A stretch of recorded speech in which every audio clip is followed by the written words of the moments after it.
Hi everyone, this is Leslie coming to you live on Wednesday, August 15th. I hope you are all doing well. I apologize that I am a few minutes behind today. It's been one of those fun days, and I know a lot of times I get asked, actually, my goodness, how do you keep up with all of your Facebook posts and working with all of your clients and all the things that you do? And the fact is, I have lots of people that help me. And one of my biggest assets, unfortunately, fell ill today. And she helps a lot with these Facebook Live videos. And our blog posts and our marketing and everything. So all of a sudden when it's thrown on and just on me, yikes. So I'm going to do the best I can to get through.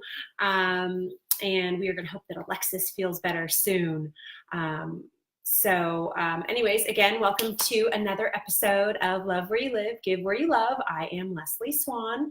And as a reminder to anyone joining, we love to see thumbs up, hearts, wows, and comments, because oftentimes Facebook doesn't always let us know that you're there unless sometimes even if you comment. So if you can comment with a hi Leslie or a it's a beautiful day today, anything like that. Of course, I always love to hear where you're watching from or anything fun that maybe you did today.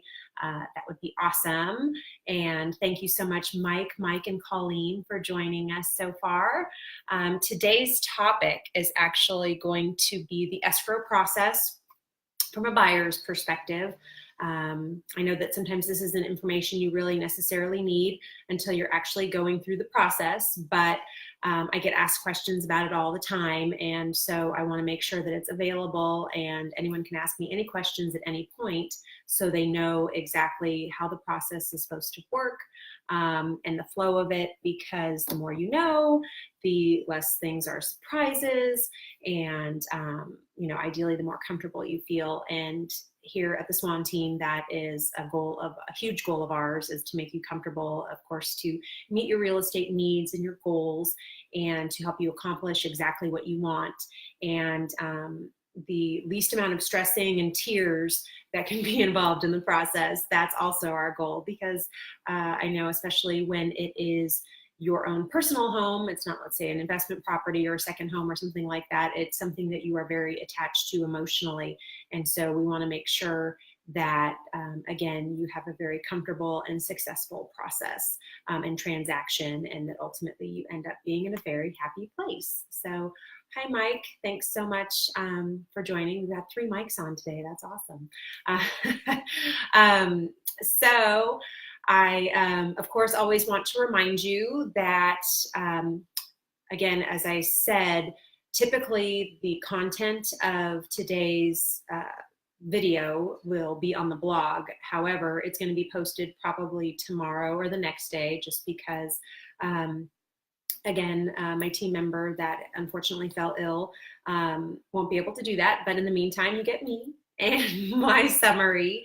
And of course, you can always go to the website, which is www.theswanteamoc.com, and go up to the top right corner where you'll see the word blog, and you'll click on that, and that's where you'll be able to get the written version and the readable version of what I'm going to discuss today, as well as maybe some additional details and something as, a point of reference in addition to this video that will be archived, of course, in our Facebook videos, as well as on our YouTube channel. Which again, all of these episodes of Love Where You Live, Give Where You Love are archived on YouTube as well. So anytime you want to look any of these up, you thought, oh, Leslie once told us about this, you can always look up the Swan Team OC, and you should be able to find us no problem, and our YouTube channel. So another thing, oh, hi, Annalisa. Thanks so much for joining us today. Of course, another reminder that I always want to share with you is the ability to connect with us and get information from us. If you go to our Facebook page, you can see different options of emails that you can receive. We have, of course, our Orange County Housing Report that you can receive on a monthly basis. We also have our monthly newsletter, which you can receive on a monthly basis. And then, of course, we have our weekly blog posts that you can receive in your inbox so that you can have a cheat sheet before the videos, or just, again, have a reference point for anything that we discuss. And then also we have an emailable version of a buyer's guide book as well as a seller's guidebook, and just, you know, some key points and important information for you to know if you're a buyer or seller. So again, those are easy things that you can sign up for on our Facebook page. And of course, if you don't already like our Facebook page, please like our Facebook page and feel free to share it with any of your friends and family, because we love being a resource to anyone, even if they're not in the Southern California area. Of course, Southern California is where we are, but we love it when we get requests, comments, and everything from anyone. So again, if you know of anyone that needs real estate support, has questions, needs information, again, feel free to share our Facebook page with them and definitely have them like it. Last but not least, before we go into the escrow process from the buyer's perspective, I always want to quickly tell you too, just about our motto, love where you live, give where you love. It isn't just a motto that we say, but it's actually a motto that we live by. And it simply is that for every property that we help someone buy or sell, we donate $500 to the school of their choice, because we feel that obviously schools are an integral part to the community and making your community better. And up till this point, we have donated now over $10,000 to local schools of our clients. So we've been super excited about that. Of course, the schools have been really thrilled as well, because you know, it's challenging, especially here in California. The funding just isn't there for all the new technologies and the things that, you know, teachers want to utilize to help enhance the students' experience. So, you know, we are very happy and proud and honored to donate to schools so that we can help enhance that learning process, and of course then increase the community level, hopefully, and just, again, make you love where you live. So having said all of that, of course, as I'm speaking about the escrow process for buyers, at any point, if you have any questions, feel free to comment in the comment section so that I can answer your questions and or again respond to any of your comments. So please keep those coming if you have them. If you notice when I lean forward, it's because I am scrolling down, because I am seeing some comments as well as people joining. Hi Alec, hi Jen, thanks so much for joining us today. So let's get right into it. The escrow process. Now, and I'm going to give you kind of a generic example because every escrow is different. Every escrow is different, and it's all dependent upon the purchase agreement that you agree to with the seller. So again, we are going to take a generic example, which is a 30-day escrow with all of what are considered like the default requirements of the purchase agreement. So for example, a default is a 17-day removal of contingencies, or 17 days for the buyer to look over all of the disclosures, to do any inspections, all of those types of things. That is a standard, or you know, that is a default on the purchase agreement when your agent fills it out for you. So so that is just, again, perspective, what we're going for. Again, there are always going to be different things depending on what you choose to add to your offer and your purchase agreement that you extend to the seller, and then of course any counter offers that go back and forth. Hi Phil, hi Kim, thanks so much for joining us today. So again, here's always an interesting part, because people always wonder, okay, how does escrow start? When's the first day of escrow? And day 0 is actually when the offer is accepted. That's that date. So the final signature that goes on the entire package, whether there have been counter offers back and forth, that's day 0. So day one is then actually the day after the offer is accepted. Again, in a standard transaction, the default is 5 days from then, from the offer being accepted. On day 5, the buyer has to deposit their earnest money deposit. Something to explain about an earnest money deposit is that you can basically look at it as this is my money that I am handing over to you, Mr. Seller, that shows that I'm legit and that I'm committing to buying this property. It goes into escrow, a third-party account, so that it doesn't belong at that point to the buyer or seller, or neither one of them, I should say, is holding on to it. It, at this point, is still actually the buyer's money.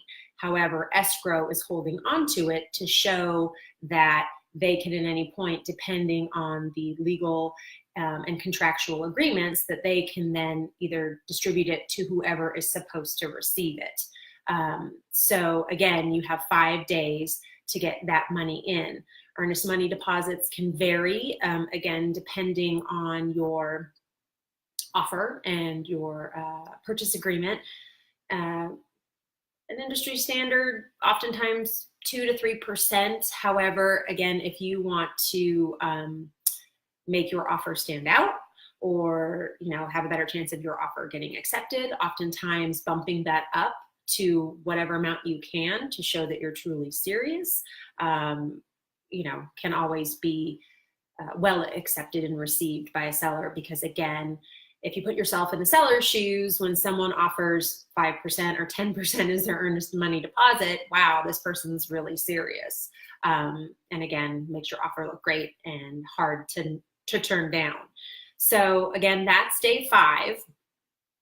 And then basically days 1 through 14, the buyer conducts any and all inspections of the property at the buyer's expense. So in different areas, different locations, oftentimes a seller might even do an inspection because they want to know what to expect. And they may disclose that and give that to you. But of course, you're going to want to do your own inspection with someone that you trust or someone that your realtor trusts and recommends, so that you can know exactly what you're buying and what you're getting. And they will be as thorough, a traditional home inspection. I mean, they're going to check every outlet and every light switch.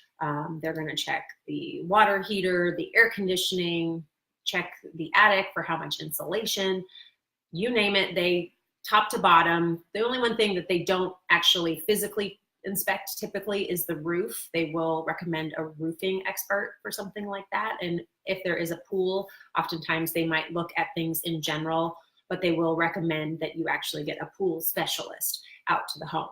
So again, that is something that is at your expense, but is definitely money well spent, because you want to make sure that you feel good about what you're buying. Not to mention, you have the opportunity to request repairs in the home if there is something that you're not okay with or that you think should be repaired.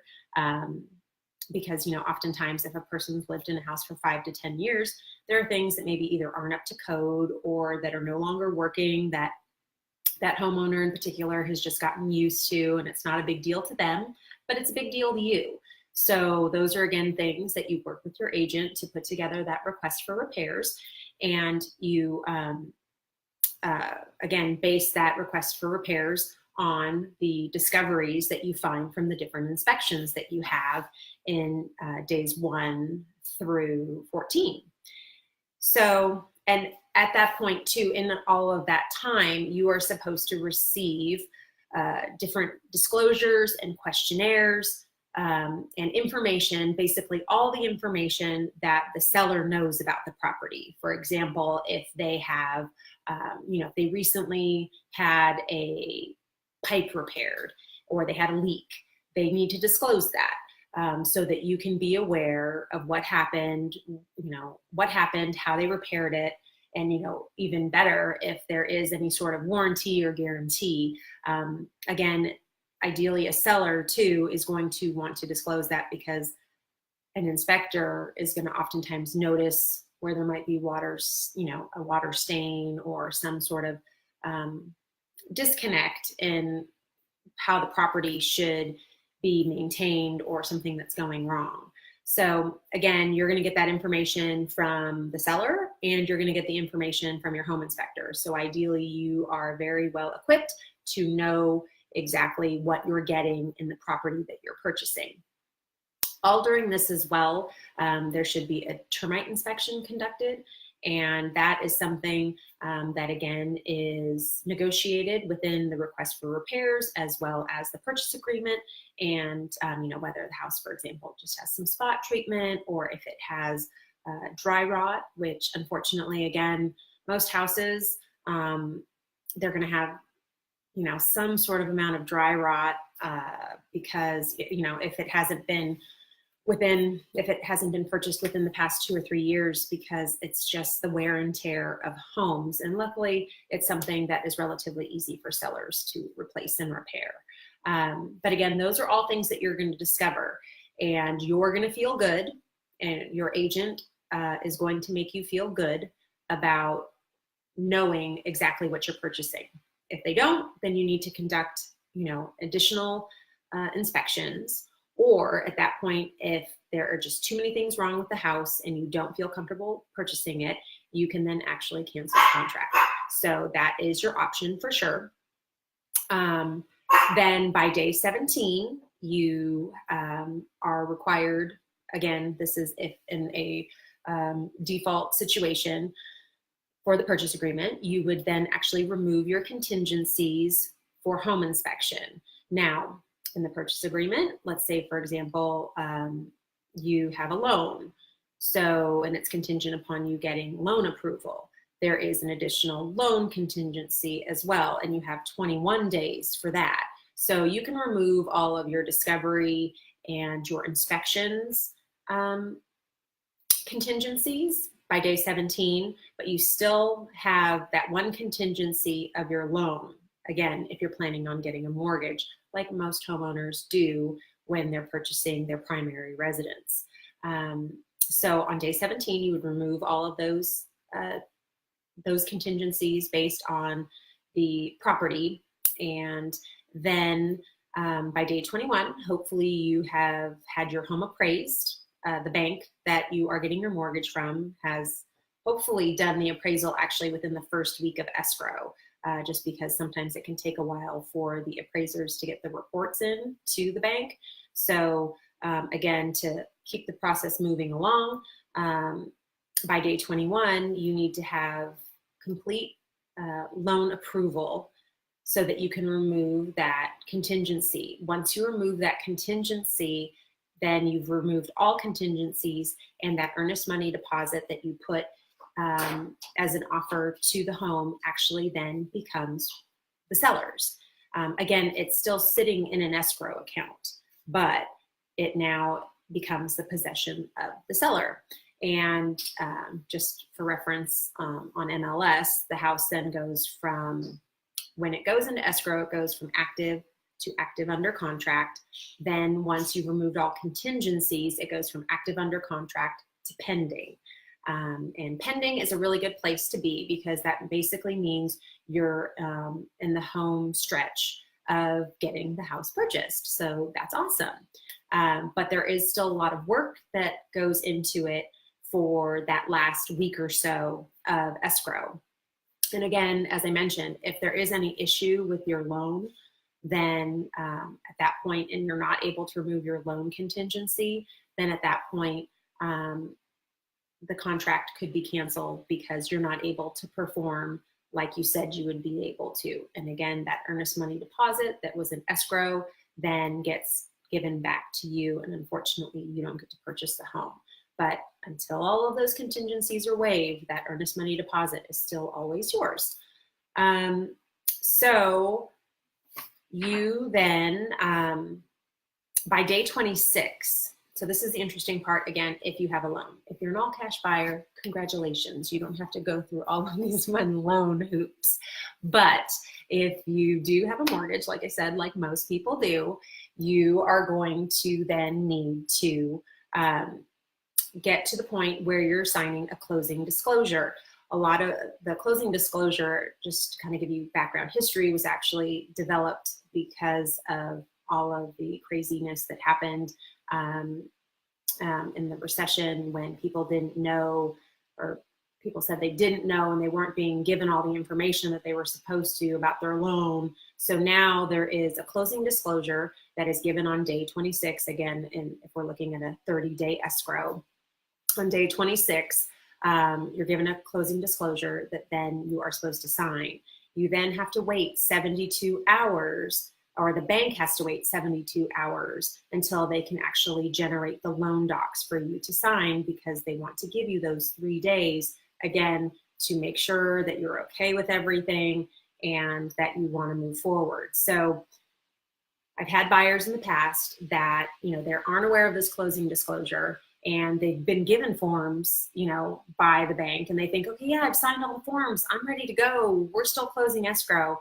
And then when I follow up with the bank, I find out that they haven't received the closing disclosure. And of course, they haven't signed any of their loan docs because they never got the closing disclosure. And the loan docs can't be created until that closing disclosure is signed. So this is where, from a buyer's perspective, and as a buyer, you want to make sure that you're always following up with your lender to know exactly where you are in the process, and always follow up. One question, it's the easiest question, I think, for a buyer to ask a lender and to ask a realtor is, are we going to close on the projected close date? Is everything moving in that direction? Or do you think there's going to be a delay? As much as I'd love to say that things oftentimes can go faster, they usually go a little bit slower, or you're on time. So again, that's always something too, when looking for a lender, that you want to ask those types of questions, when it comes to closing on time. So again, you'll sign that closing disclosure on day 26. And then on day 29 or day 30, depending on the county that you are in, you will sign the loan docs. Well, I should say on day 29, you sign the loan docs. Then on day 29 or day 30, you can actually close escrow, depending on the county. Here in Orange County, we can do something that's called, you can record special. At least that's what escrow always tells me, we can record special, which means that you can record title from the previous owner's name to your name on the same day that loan docs are signed. So again, at that point, then once escrow gets confirmation from title that the property has recorded in your name, then it officially becomes your property, and escrow closes, and not until that point. Now, in different counties, it's different. So of course, again, you're going to want to check with either your lender, the escrow representative that you're working with, or even you will get the contact information for title through the process, or ideally you should, and you can ask that question as well. Or of course, you can always come back to your realtor, and the realtor can tell you that as well. So in a nutshell, that is the escrow process for a buyer. It is, the best way to describe it is an up and down, hurry up, stop kind of situation, where you're going to be asked for documents and need them immediately, and then you won't hear from someone for 4 days, and you think everything is fine, and then hurry up, get something to me.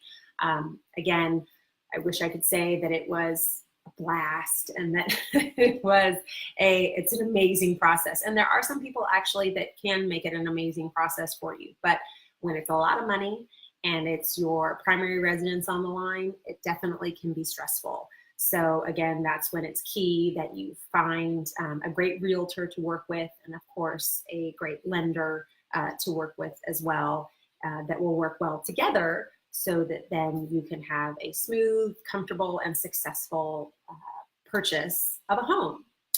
So like I said, that's it in a nutshell. If you have any questions, definitely feel free to leave them in the comments, or you can certainly direct message me or direct message us. You can call us at 949-444-1601, or you can email us at info@theswanteamoc.com.